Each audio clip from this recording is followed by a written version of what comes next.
всем зрителям конференции «Непознанное». Сегодня будет показан фильм «Скитающийся, но не потерянный». И прямо сейчас мы поговорим с режиссером этого фильма, автором из Великобритании, Полом МакГоуэном. I have promised not to waste your time, so let's start our interview.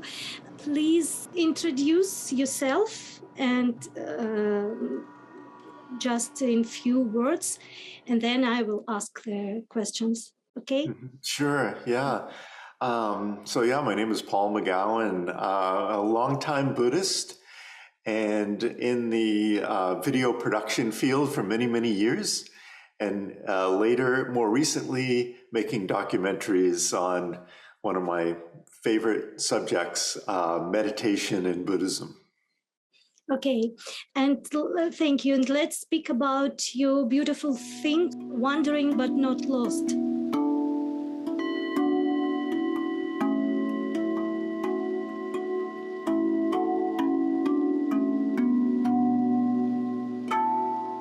Why did you decide to explore this topic? And could you make a similar journey yourself?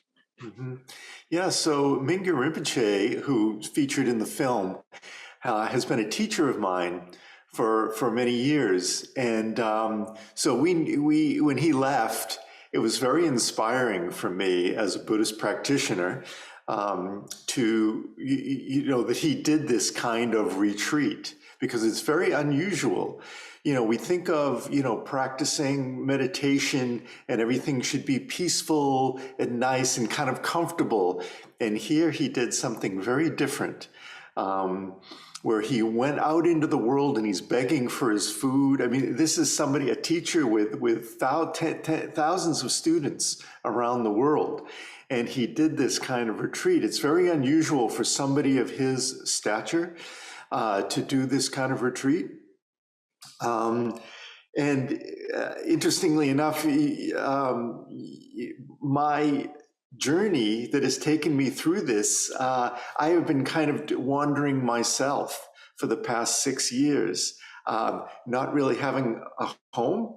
I have a place to stay, very different life. I'm not begging on the street, but it's very interesting to be in a different places, and you deal with different things that come up. And it's working with these challenges that come up in daily life that becomes the practice.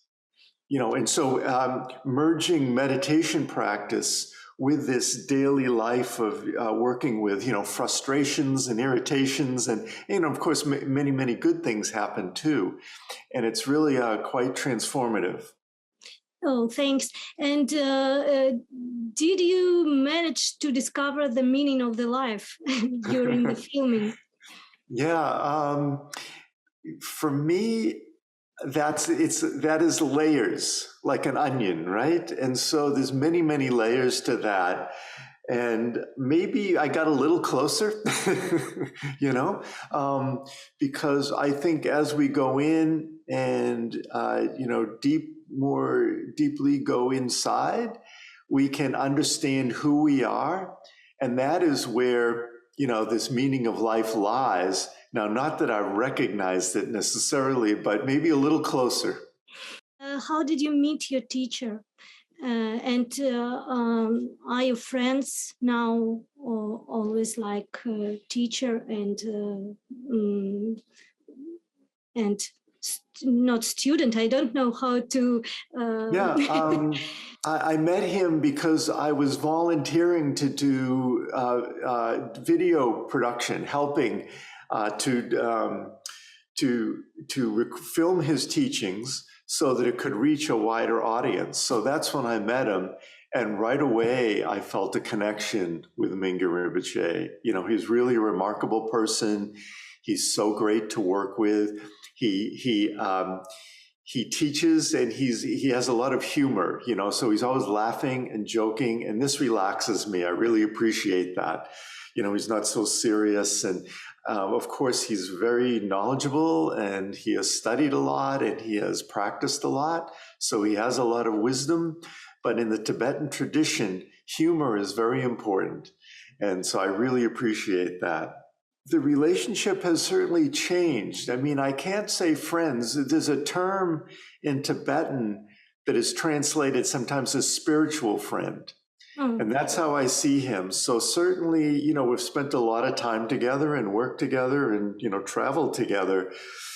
And so I feel very close, but still there is a student-teacher relationship there, which is important, I think, yeah. Okay, thanks. What are you working on now? Maybe you have some new films? Yeah, so I decided, this film took me 5 years, right? I was doing other things. I was filming the teachings of Mingyur Rinpoche. So I was doing other things over these 5 years, but it took me a long time, and I traveled so much to make the film.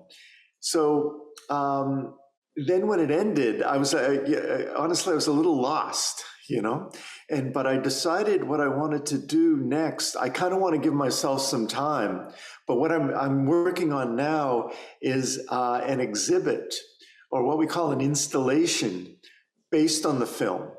So it's a little bit more of an immersive experience. So you could go into this, in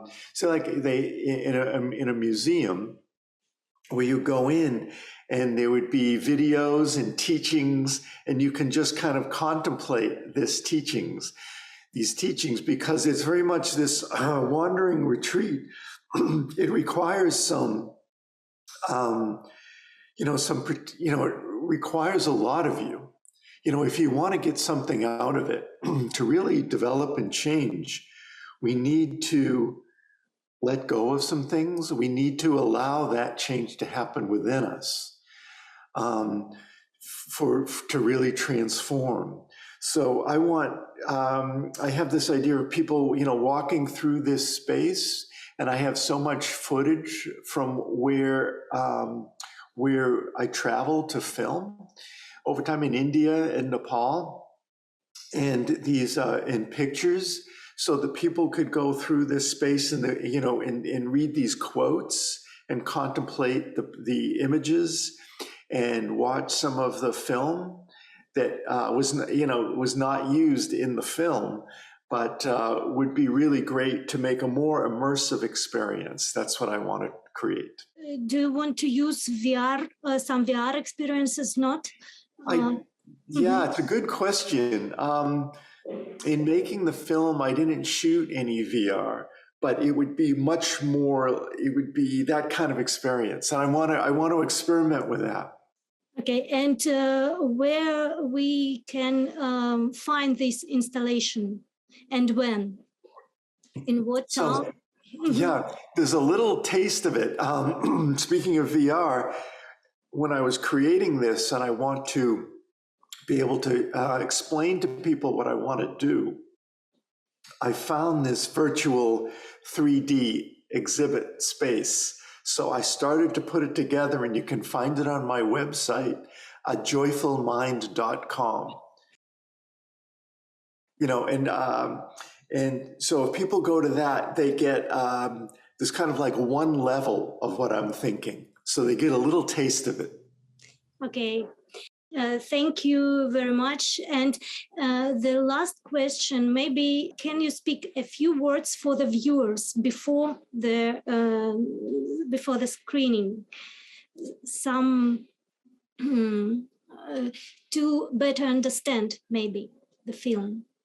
Yeah, I usually don't like to say too much before a film, because I think it's best if people don't go into it with any expectations, but just let it, I would say, try to watch with an open mind, as open a mind as possible, and try to imagine what it was like if you were there in the film and experiencing these things, what it would be like. You could think about like what do you feel, and maybe what resistance comes up, and maybe what kind of, joy comes up as well, or a little taste of freedom. Okay, thank you very much. And also everybody should switch off their telephones during screening, because it's very important to understand. Thank you very much for your time, and I wish you good weather. I wish you health and creativity for you. Yes, thank you very much. Thank you so much, Alina. I hope you have a wonderful conference and everybody enjoys the film.